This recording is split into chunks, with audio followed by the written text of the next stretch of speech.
स्थापकाय च धर्मस्य सर्वधर्म स्वरूपिणे अवतारवरिष्ठाय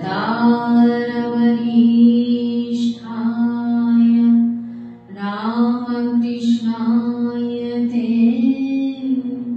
नमः। जननी शारदा देवी रामकृष्ण जगद्गुरु पाद पद्मे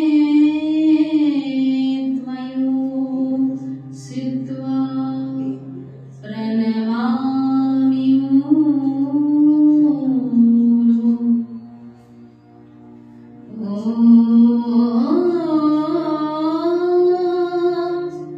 नमः श्री यतिराजाय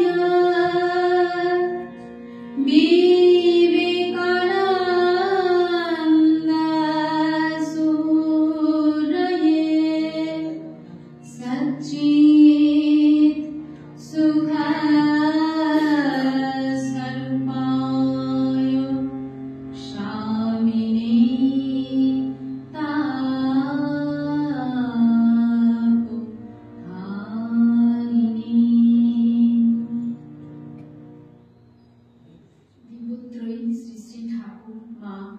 স্বামীজির চরণে আমার আভূমিলুঠিত প্রণাম জানাই। উপস্থিত প্রত্যেকের জন্য রইল আমার আন্তরিক শ্রদ্ধা, ভালোবাসা এবং নমস্কার। আজ শ্রী শ্রী মায়ের পূর্ণ জন্মতিথিতে আজ এখানে এসে কিছু বলবার গাইবার সুযোগ পেয়েছি। এজন্য আমি অত্যন্ত কৃতজ্ঞ এবং শ্রী শ্রী মায়ের কৃপা প্রার্থনা করছি। আজ আমি শ্রী শ্রী মায়ের কথা এই বই থেকে কিছু অংশ মায়ের কথা পাঠ করব এবং বিশেষত সেই দিন মায়ের জন্মতিথি ছিল, সেই দিনটা 18ই পৌষ, সেই দিনের কথাও পাঠ করব এবং তার সঙ্গে সঙ্গীত পরিবেশনও করব।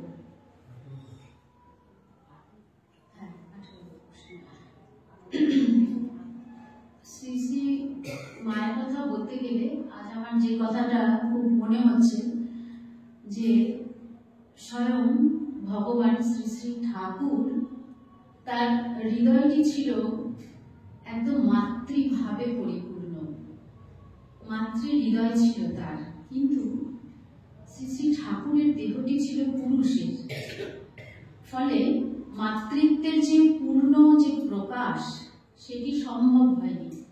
ঠিক এই কারণেই স্বয়ং ভগবান তার অবতার সঙ্গিনী ওই সমতুল্য একটা মাতৃ শক্তি পৃথিবীতে এনেছিলেন।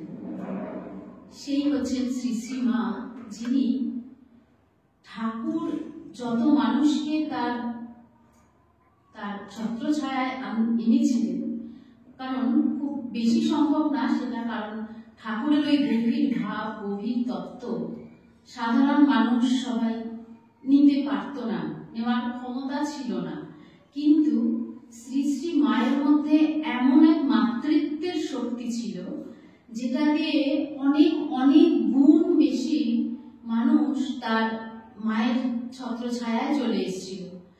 একটা স্বাভাবিক সাধারণ ব্যাপার দেখুন, যখনই আমরা কোথাও একটু হোঁচট খাই, একটু ব্যথা পাই বা কার থেকে আঘাত পাই, প্রথমেই আমরা একটা স্বতঃসারিতভাবে মা, উফ মা গো বলে উঠি। মানে আমাদের অন্তরাত্মা থেকেই মা শব্দটা চলে আসে, মানে মা কথাটার সঙ্গে আমাদের সম্পূর্ণ একটা আশ্রয় জড়িত। আমরা নিজে জানতে অজান্তে মাকেই কিন্তু জানাই, আর সেই মায়ের সেই যে ভেতরে যেই মাকে আমরা নিজেদের জানতে বা অজান্তে জানিয়ে ফেলি আমাদের কষ্টটা, সেই মাতৃত্বের যে রূপ সেই হচ্ছে শ্রী শ্রী মা। আমরা বিভিন্ন জায়গায় পড়েছি যে যারা মাকে বোঝেনি, মায়ের মহিমা পড়েনি বা কিছু না, এরকম অনেক গল্প আছে। এক রিক্সাওয়ালা যেরকম বইয়ের উপরে ছবি দেখেছে, দেখে বলছে ইনি তো আমার সেই মা, হারিয়ে যাওয়া মা। এরকম বহু ঘটনা হয়েছে, বহু মানুষ তাদের মাকে খুঁজে পেয়েছে, তাদের জন্মদাত্রী মাকে যেন এই শ্রী শ্রী মায়ের মধ্যে দেখতে পেয়েছে। একটা অদ্ভুত মাতৃত্বের শক্তি। তো ঠাকুরেরই আরেকটি অংশই হচ্ছেন মা। ঠাকুর যেই মায়ের মাধ্যম দিয়ে আরো বেশি বেশি সংখ্যক মানুষকে আশ্রয় দিয়েছেন। আমরা মায়ের চরণে আশ্রিত। আমরা সবসময় অন্তর থেকে যতটা তাকে আশ্রয় করতে পারবো ততটাই আমরা বেঁচে উঠব প্রাণে। তাই যখন শ্রী শ্রী ঠাকুরের ওই শ্রী রামকৃষ্ণ রূপ সূর্যটি যখন পশ্চিমে ঢলে গেল, শ্রী শ্রী মা রূপ একটা পূর্ণিমা আকাশে উদিত হল। আমরা যে মুহূর্তে ভাবছিলাম সবকিছু হারিয়ে যাচ্ছে, তখন ঠাকুরের অবর্তমানে মা কিন্তু সেই জায়গাটিতে সম্পূর্ণ এই পূর্ণিমার স্নিগ্ধ আলো নিয়ে, মাতৃত্বের আলো নিয়ে আমাদের আশীর্বাদ বর্ষণ করলেন। প্রথমে আমি একটি মায়ের গান করব, তারপর আবার পাঠে চলে যাব।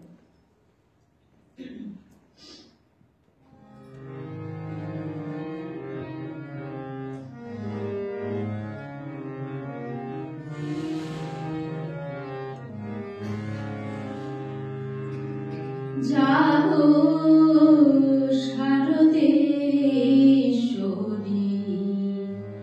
জাগো মা,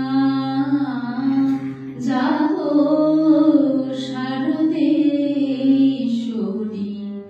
জাগো মা, জাগো শারদেশ্বরী,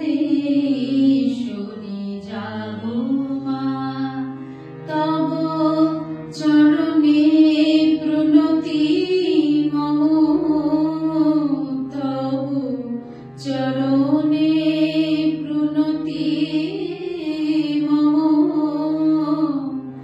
লহ রাম কৃষ্ণ মা, শারদেশ্বরী, জাগো মা, জাগো শারদেশ্বরী, জাগো মা।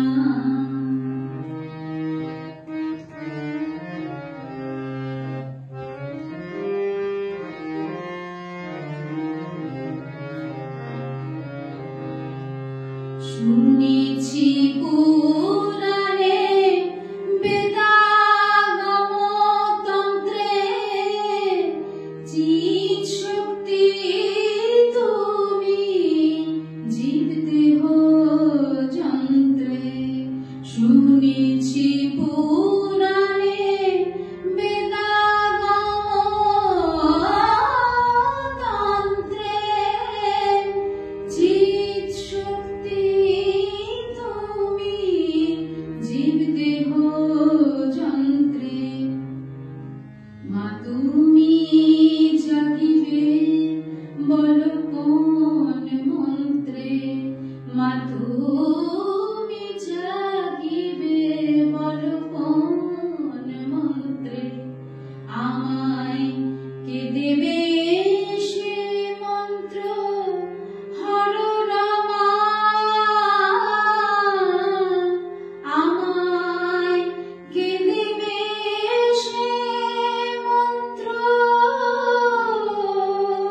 হর রমা,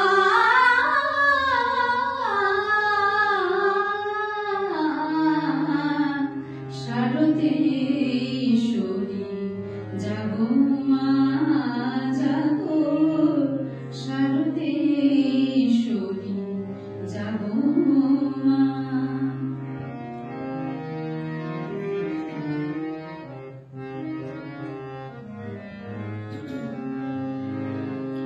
কে তোমারে জানতে পারে, তুমি না জানালে পরে।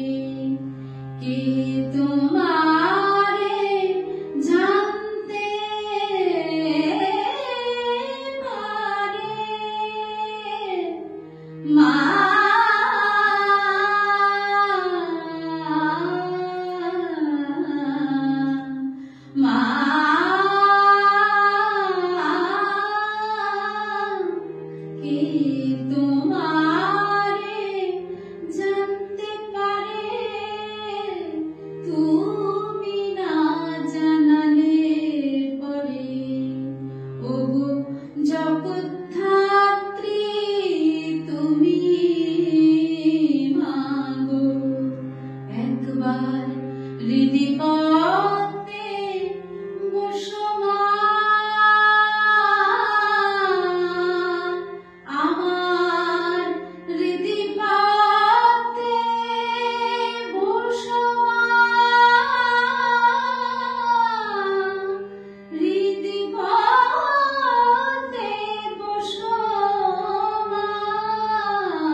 শারদেশ্বরী জাগো মা জাগো, শারদেশ্বরী জাগো মা, তব চরণে প্রণতি মম,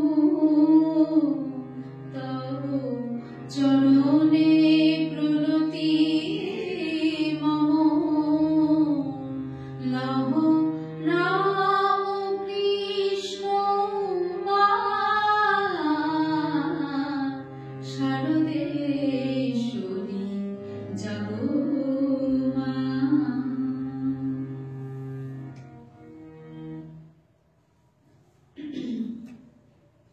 জাগো শারদেশ্বরী জাগো মা। আমাদের অন্তরে মা আছেন, সেই মাকেই জাগাতে হবে। আসলে আমরা তো মায়েরই অংশ, কিন্তু আমরা অবহিত নই। সেই জায়গাটাকেই জানবার জন্য বারবার করে মায়ের স্মরণ মনন এর মধ্যে দিয়ে আমরা চেষ্টা করব।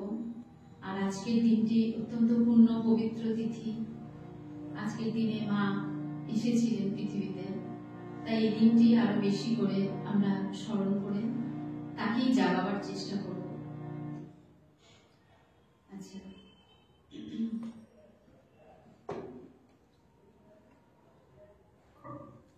স্বামী অরূপানন্দজির স্মৃতিকথা থেকে পাঠ করছি। সেই দিনটিও ছিল 18ই পৌষ। স্বামী অরূপানন্দজি লিখছেন, আজ মায়ের জন্মতিথি। প্রবোধ বাবু কয়েকদিন হইল আসিয়াছেন। গতকাল তিনি মায়ের জন্মতিথি উপলক্ষে ঠাকুরকে ভোগ দিবার জন্য মামাদের 5টি টাকা দিয়াছেন। মা আমাকে বলিলেন, তোমরা তো আর বিশেষ কিছু করছো না, আমি একখানা নতুন কাপড় পরব, ঠাকুরকে একটু মিষ্টান্নাদি করে ভোগ দেওয়া হবে, আমি প্রসাদ পাবো, এই আর কি। তো ওই দিনটা যেদিন মায়ের জন্মতিথি প্রতিপালিত হচ্ছিল, সেরকম কিছুই হয়নি, অনাড়ম্বর ভাবে হচ্ছিল, কিছুই হয়নি। তাই মা বলছেন যে সেদিন বিশেষ কিছুই হচ্ছে না, একটা নতুন কাপড় তিনি পরবেন আর ঠাকুরকে মিষ্টান্নাদি দেবেন এবং সেটাই প্রসাদ রূপে গ্রহণ করবেন। এরকম ভাবেই হচ্ছিল, খুবই অনাড়ম্বর ভাবে। পূজার পর মা তাহার ঘরে চৌকির উপর দক্ষিণ পাশে দুয়ারের নিকট পা ঝুলাইয়া বসিয়াছেন, একখানি নতুন কাপড় পরিয়াছেন। প্রবোধবাবু গিয়া মায়ের পায়ে ফুল দিলেন। আমি দুয়ারের পাশে বারান্দায় দাঁড়াইয়া আছি। মা আমাকে বলিলেন, কই তুমি দেবে না? নাও এই ফুল নাও। আমি ফুল লইয়া পায়ে দিলাম। মধ্যাহ্নে খুব প্রসাদ পাওয়া গেল প্রবোধবাবুর অফিস, তাই তিনি কলিকাতা রওনা হইলেন। আমার আমাশয় হওয়াতে যাওয়া হইল না। তো দেখুন, সেই দিনটি মা নতুন কাপড় পরে আছেন, পা ঝুলিয়ে বসে আছেন। সেখানে প্রবোধবাবু মায়ের পায়ে ফুল দিয়েছেন, কিন্তু স্বামী অরূপানন্দজি পাশে দাঁড়িয়ে রয়েছেন, তিনি তখনও ফুল দেননি। মা নিজে থেকে ডেকে বলছেন, এই নাও ফুল, আমার পায়ে দাও। মা কৃপা করবার জন্য এইভাবে সন্তানকে ডেকে নিচ্ছেন। ওই ফুলটি তার পায়ে দিলে তার যে কল্যাণ হবে, মা তাকে ডেকে সেই কাজটি করিয়ে নিচ্ছেন। এরকম ভাবেই মা যদি আমাদের কান ধরে ধরে করিয়ে নিতেন, খুব ভালো হতো। চেষ্টা করব, আমরা মনে করব মা আমাদেরকে বলছেন, আমরা যেন সেভাবে চলবার চেষ্টা করি। এরপরে ঘটনা 21শে পৌষ। কথা প্রসঙ্গে মা বলিলেন, ভগবানকে কে বাঁধতে পেরেছে বলো না, তিনি নিজে ধরা দিয়েছিলেন বলেই তো যশোদা তাকে বাঁধতে পেরেছিল, গোপ গোপীরা তাকে পেয়েছিল। মা কথা প্রসঙ্গে বলছেন, ভগবানকে কে বাঁধতে পেরেছে, তিনি নিজে ধরা দিয়েছিলেন, অর্থাৎ ভগবানকে বাঁধতে পারা, ঈশ্বরকে বাঁধতে পারা। যদি আমি ভাবি যে আমি এত জপ করেছি, এতটা ধ্যান করেছি, এতক্ষণ ঠাকুর ঘরে কাটিয়েছি, আমি ঠাকুরকে পাবো, আমি ঈশ্বরকে পাবো, যদি আমি এই ধারণা করে থাকি, সেটি আমার ভুল হবে। কারণ ঈশ্বর লভ্য বস্তু নয়, পেয়ে যাব এরকম কোনো কন্ডিশনের মধ্যে কিন্তু তিনি থাকেন না, কন্ডিশনাল নয়। কিন্তু আবার আমি যে এত কিছু করেও যে পাবো না সেটা আমাকে জানতে বা বুঝতে গেলে কিন্তু আমাকে এই পথটাই ধরতে হবে। অর্থাৎ সাধন ভজন করে তারপর সেখানে আমি গিয়ে দেখবো যে না শুধু এর দ্বারাই হবে না, সেখানেও ঈশ্বরের কৃপা চাই। কিন্তু যদি আমি প্রথমেই ভেবে ফেলি যে এসব করে তো পাওয়া যাবে না, সুতরাং এগুলো করে লাভ নেই, তা কিন্তু নয়। কথাটা হচ্ছে যে আমাদেরকে এই পথে এগোতে হবে। তারপর যদি ঈশ্বরের কৃপা হয়, তার ফার্স্ট কন্ডিশনটাই হচ্ছে আমার ধ্যান, সাধন, ভজন এগুলো আমাকে করতে হবে। করার পরে যদি ঈশ্বর কৃপা করেন তবেই তাকে আমি পেতে পারি। তাই বলছেন তাকে তিনি নিজে ধরা দিয়েছিলেন বলে তো যশোদা তাকে বাঁধতে পেরেছিল, গোপীরা তাকে পেয়েছিল। অর্থাৎ ঈশ্বর যদি নিজে থেকে ধরা না দেন তাকে আমরা পেতে পারবো না। এর পরের কথা মা বলছেন, বাসনা থাকতে জীবের যাতায়াত ফুরায় না, বাসনাতেই দেহ হতে দেহান্তর হয়।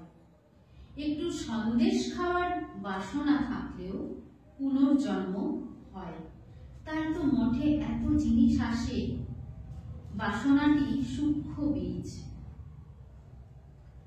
মা বলছেন যে বাসনা যতক্ষণ থাকবে, অর্থাৎ অন্তরের মধ্যে যদি কোনো কিছু পাওয়ার বাসনা থাকে, হয়তো এই দেহটা চলে যেতে পারে, কিন্তু সেই বাসনার জন্য কিন্তু আবার পুনরায় দেহ ধারণ করে আসতে হবে। অনেকেই হয়তো পুনর্জন্ম এতে বিশ্বাস নাও করতে পারেন, অনেকেই করেন না, কিন্তু মা বলছেন যে এই পুনর্জন্ম তো আছে, তা না হলে এই যে বাসনা, একটা বাসনার জন্য আবার দেহ ধারণ, অর্থাৎ কার্য কারণ, একটা কার্যের জন্য একটা কারণ, কারণ কোন একটা কিছুর জন্য সেই যে ঘটছে কার্য কারণেই কিন্তু মানুষের বারবার আসা, কর্মফল থেকেই তার পৃথিবীতে আসা এবং যাওয়া। যতক্ষণ বাসনা না ফুরাবে, অর্থাৎ বাসনার সমস্ত শেষ হয়ে যাওয়া, সেটা যতক্ষণ না আমরা সম্পূর্ণ তাতে সমর্পণ করতে পারবো, ততক্ষণ এই দেহ ধারণ করে আসতে হবে। মাতাই বলছেন বাসনাটি সূক্ষ্ম বীজ, যেমন বিন্দু পরিমাণ বটবীজ হতে কালে প্রকাণ্ড বৃক্ষ হয়, তেমনি বাসনা থাকলে পুনর্জন্ম হবেই। যেন এক খোল থেকে নিয়ে আরেক খোলে ঢুকিয়ে দিলেন। একেবারে বাসনা শূন্য হয় দুই একটি, তবে বাসনায় দেহান্তর হলেও পূর্বজন্মের স্বীকৃতি থাকলে চৈতন্য একেবারে যায় না, একেবারে হারায় না। এই প্রসঙ্গে দুটো কথা বলা যেতে পারে, যেটা হচ্ছে মানুষের স্মৃতি এবং সংস্কার।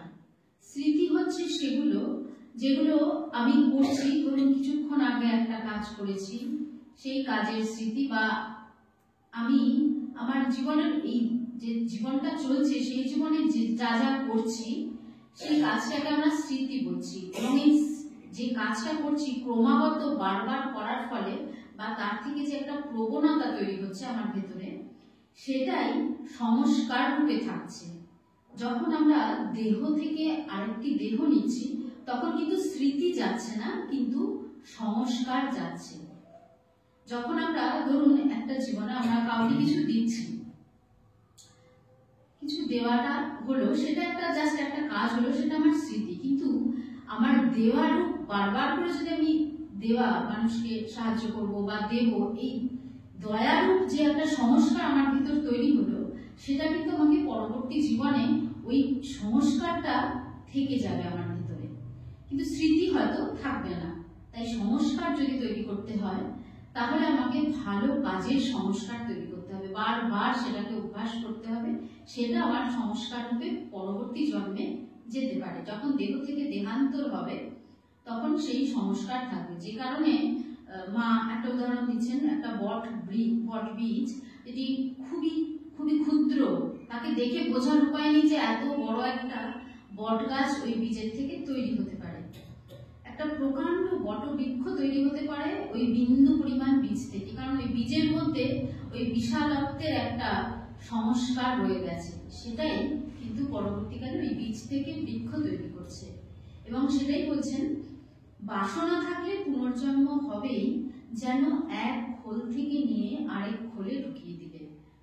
ওই যে কথামৃতে আছে, ঠাকুরও বলেছেন যে বালিশের খোলের ভেতরে তুলো রয়েছে, যখন ওই বালিশের ওয়ার মানে খারাপ হয়ে যাচ্ছে, আমরা ওটা ফেলে দিচ্ছি, দিয়ে আরেকটি ওয়ারের মধ্যে ভরে নিচ্ছি, সেই তুলোটাকেই আরেকটা ওয়ারের মধ্যে ভরে দিয়ে ওটা আবার সেই নতুন বালিশ হচ্ছে, কিন্তু তাদের থাকছে কিন্তু সেই পুরনো তুলোটাই।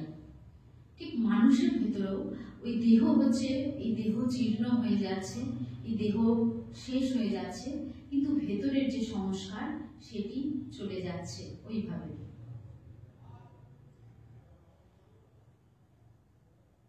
তারপর বলছেন, একেবারে বাসনা শূন্য হয় দুই একটি, সম্পূর্ণরূপে কামনা বাসনা রহিত। অর্থাৎ ডিজায়ার যখন সম্পূর্ণরূপে শেষ হবে, সেরকম অবস্থা খুব কম হয়, তাই মা বলছেন ওটা দুর্লভ আর কি। বাসনা শূন্য হয় দুই একটি, তবে বাসনায় দেহান্তর হলেও পূর্বজন্মের স্বীকৃতি থাকলে একেবারে চৈতন্য হারায় না। আবার বলছেন, ধরুন আমরা বাসনা নিয়ে, আমরা তো সাধারণ মানুষ, মা সবার কথাই, সাধারণ মানুষের কথা বেশি ভাবতেন। তা বলছেন, যারা এই জন্মে আমরা ঈশ্বরকে ডাকছি, ঠাকুরকে মায়ের প্রার্থনা করছি, ঠাকুরের প্রার্থনা করছি, কিন্তু বাসনাও থেকে যাচ্ছে। যেহেতু সাধারণ মানুষ, সাধারণ চাওয়া পাওয়া আমাদের ভিতর কাজ করে, সে কারণে আমরা হয়তো সেই বাসনা নিয়ে আমরা দেহান্তর ঘটছে, কিন্তু যেহেতু আমার এই সংস্কার ছিল, আমি এই জন্মে কিছু ভালো সংস্কার করেছিলাম, তাই চৈতন্য একেবারে হারায় না। মা কিছুটা আশাব্যঞ্জক কথা বলছেন আমাদের জন্য, যে আমরা যদি এই জন্মে যা কিছু করে যাব, তাকে ডাকবো, তাকে প্রার্থনা করব, যতটা পারবো, সেটা কিন্তু পরবর্তী জন্মে সেই চৈতন্য হারাবে না, আমরা সেটা ক্যারি ফরওয়ার্ড করতে পারবো। এটা একটা খুব আশার কথা। আচ্ছা, এবার আরেকটি গান আমি করি, তারপর আবার পরবর্তী অংশে যাচ্ছি। সময়টা কিন্তু একটু আমাকে বলে দেবেন, আমি পিছনে একটু খেয়াল করবো।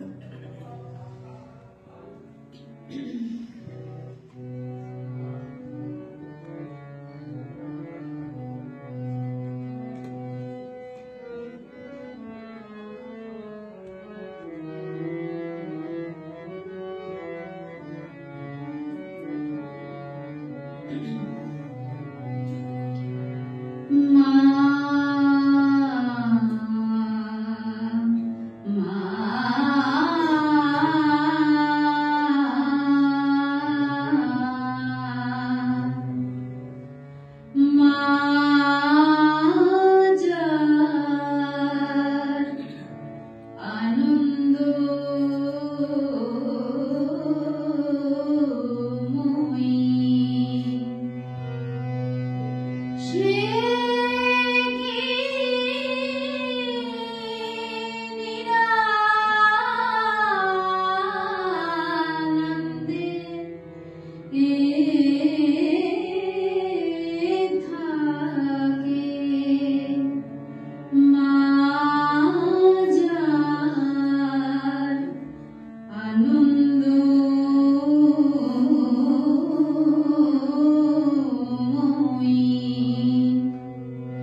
যে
আগমেও সেই কথাই লিখেছে, নামো সুধা পানে মাগো সদা থাকে যেই জন, কভু না হয় তার পুনর্জন্ম। মা যা বললেন সেই কথাই এই গানের মধ্যেও অনুরণিত হচ্ছে। তাই মা আমাদের আনন্দময়ী, সব সময় আমাদের অন্তরে সেই আনন্দটুকুকে ধরে রাখতে হবে। বাইরের শোক দুঃখ তাপ জ্বালা যাই আসুক না কেন, যদি এই কথাটা ভাবতে পারি সদানন্দময়ী মা অন্তরে আছেন, তবে কিন্তু আমরা অনেকটাই মুক্তি পাবো। স্বামী পূর্ণাত্মানন্দজি একটা জায়গায় আমি শুনছিলাম, উনি বলছেন প্রত্যেক দিন অন্তত এই কথাটা আপনারা গুনগুন করে গান, মা যার আনন্দময়ী সে কি নিরানন্দে থাকে। উনিও বলেছেন, আমি কোথাও শুনেছি। তো যাই হোক, এবার আসছে পরবর্তী অংশ পাঠে। বৃন্দাবনে গোবিন্দের এক কামদার, মা বলছেন, কমাতে রয়েছে কথাটি, বৃন্দাবনের গোবিন্দের এক কামদার বা পূজারী ঠাকুরের ভোগ নিয়ে তার উপপত্নীকে খাওয়াতো। এই পাপে দেহান্তে তার প্রেত যোনি হয়, কিন্তু সে ঠাকুরের সেবা করেছিল। এই সুকৃতির ফলে একদিন সে সশরীরে সকলকে দেখা দেয়। সুকৃতিটুকু ছিল বলে দেখা দিতে পারল এবং সবাইকে তার অধোগতির কারণ বললে। তাদের বললে, তোমরা আমার উদ্ধারের জন্য ঠাকুরের মহোৎসব কীর্তনাদি করো, তাহলেই আমার উদ্ধার হবে। এখানে একটা গল্প থেকে একটা গল্পই, একজন তার ওই উপপত্নীকে খাওয়াতো, হয়তো সে কিছু তার জীবদ্দশায় অন্যায় গর্হিত কাজ হয়তো করেছিল, কিন্তু সে ঠাকুরের সেবা করেছিল। এই সুকৃতির জন্য সে বলতে পেরেছিল যে